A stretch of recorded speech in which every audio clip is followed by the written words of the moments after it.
Hozirgi kunda xolesterin zarar, u ko'payib ketsa yurak kasalliklariga sabab bo'ladi degan turli xil fikrlar yuradi. Aslida xolesterin organizm uchun juda ham foydali bo'lib, bir qator muhim faoliyatlarni amalga oshiradi. Birinchisi, barcha hujayralarning qobig'i tarkibiga kiradi. Ularning butunligini, o'tkazuvchanligini ta'minlaydi.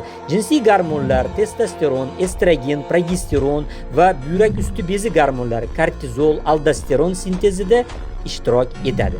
Uchinchisi, vitamin D ishlab chiqarilishida ahamiyatga ega. To'rtinchisi, ovqatdagi yog'larni o'zlashtirish uchun jigarda o't kislotalar hosil bo'lishida roli bor. Beshinchisi, nerv tolalari miyelin qobig'i shakllanishida ahamiyatga ega. Oltinchisi, immunitet ishini qo'llab-quvvatlaydi, hujayralar yangilanishida roli bor.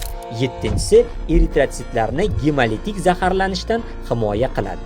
Xolesterin organizm uchun zarur modda bo'lgani holda, uning ko'payishi emas, tirikdagi lipoproteinlarning ko'payishi yurak uchun xavfli hisoblanadi. Bizni kuzatib boring, o'zingizni ehtiyot qiling.